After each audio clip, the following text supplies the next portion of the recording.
পরম করুণাময় অসীম দয়ালু আল্লাহর নামে শুরু করলাম।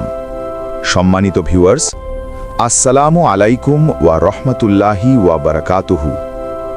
আজকে আমরা আলোচনা করব আল্লাহ তাআলার মহান ফেরেশতা হযরত জিবরাইল আলাইহিসসালাম, তার সৃষ্টি ও জন্ম, দায়িত্ব, শক্তি, তিনি কি ছেলে না মেয়ে, নবীদের সাথে তার সম্পর্ক, কুরআন নাজিল করার ঘটনা, এই সব বিষয় নিয়ে বিস্তারিত আলোচনা। ১. ফেরেশতা কি এবং জিবরাইল আলাইহিসসালাম কে? ফেরেশতারা হলেন আল্লাহ তাআলার নূরের সৃষ্টি। তারা গুনাহ করেন না, আল্লাহর আদেশ অমান্য করেন না, সব সময় ইবাদতে লিপ্ত থাকেন। কুরআনে বলা হয়েছে, তারা আল্লাহর আদেশ অমান্য করে না এবং যা আদেশ করা হয় তাই পালন করে। সূরা তাহরিম ৬। ফেরেশতাদের মধ্যে সবচেয়ে মর্যাদাবান ও প্রধান চারজনের একজন হলেন জিবরাইল আলাইহিসসালাম। ২. জিবরাইল আলাইহিসসালামের সৃষ্টি ও জন্ম। বারুদ। আল্লাহ তাআলা জিবরাইল আলাইহিসসালামকে নূর থেকে সৃষ্টি করেছেন। তিনি কোনো বাবা মায়ের মাধ্যমে জন্ম নেননি। আল্লাহ কুন বলার সাথে সাথেই সৃষ্টি করেছেন। হাদিসে এসেছে, ফেরেশতাদের সৃষ্টি করা হয়েছে নূর থেকে। সহিহ মুসলিম। ৩. জিবরাইল আলাইহিসসালাম ছেলে না মেয়ে? খুব গুরুত্বপূর্ণ প্রশ্ন। জিবরাইল আলাইহিসসালাম ছেলে নন, মেয়েও নন। ফেরেশতাদের লিঙ্গ নেই, তারা মানুষের মতো নয়।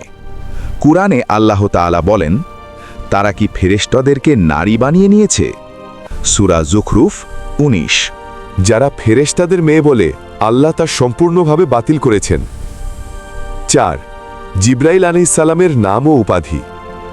জিবরাইল অর্থ আল্লাহর শক্তি। উপাধি: রুহুল আমিন, বিশ্বস্ত আত্মা। রুহুল কুদ্দুস, পবিত্র আত্মা। ওহির বাহক। কোরআনে বলা হয়েছে, রুহুল আমিন এই কোরআন অবতীর্ণ করেছেন।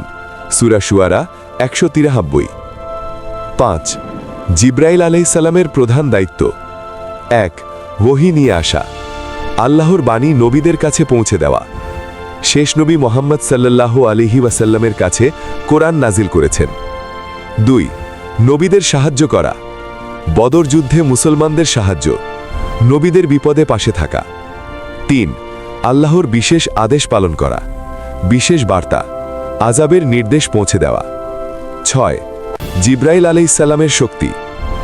তার আছে ৬০০ ডানা, একটি ডানা দিয়ে পুরো আকাশ ঢেকে ফেলতে পারেন।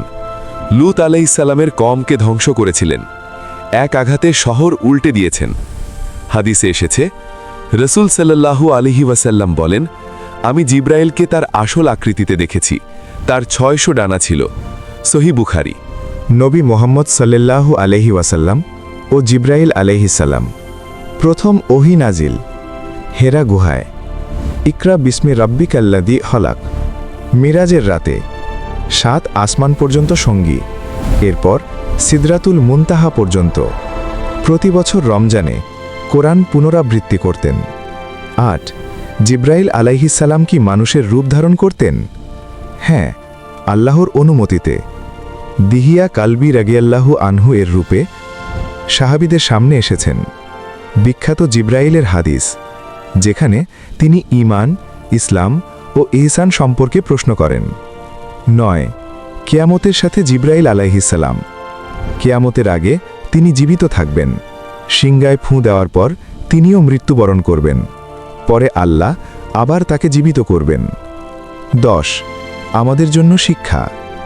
আল্লাহর আদেশ মানা, ওহীর প্রতি সম্মান, কোরআনের গুরুত্ব বোঝা, ফেরেশতাদের প্রতি ঈমান আনা, ঈমানের অংশ। উপসংহার। সম্মানিত ভিউয়ার্স, জিবরাইল আলাইহিসসালাম আমাদের কাছে কেবল একটি নাম নয়, তিনি হলেন আল্লাহ ও বান্দার মাঝে সবচেয়ে গুরুত্বপূর্ণ বার্তাবাহক। আসুন আমরা কোরআনের সাথে সম্পর্ক দৃঢ় করি, কারণ এই কোরআনই জিবরাইল আলাইহিসসালাম নিয়ে এসেছেন আল্লাহর কাছ থেকে। দোয়া: আল্লাহ তাআলা আমাদের সবাইকে সঠিক আকীদা, বিশুদ্ধ ঈমান এবং কোরআনের পথে চলার তৌফিক দান করুন। আমিন। আলহামদুলিল্লাহ, আমাদের এই ভিডিওটি যারা ধৈর্য সহকারে শেষ পর্যন্ত দেখেছেন আপনাদের সবাইকে জানাই আন্তরিক শুভেচ্ছা ও অসংখ্য অভিনন্দন। আপনাদের উপকার ও উপভোগের জন্যই আমরা কষ্ট করে এই ভিডিওগুলো তৈরি করে থাকি। যদি ভিডিওটি আপনাদের ভালো লেগে থাকে তাহলে অনুগ্রহ করে আমাদের চ্যানেলটি সাবস্ক্রাইব করুন এবং পাশে থাকা বেল আইকনটি চালু করে রাখুন যেন পরবর্তী সুন্দর ও উপকারী ভিডিওগুলো সবার আগে পেতে পারেন। সবশেষে আবারও আপনাদের প্রতি রইল আন্তরিক কৃতজ্ঞতা ও অনেক অনেক ধন্যবাদ। আল্লাহ হাফেজ।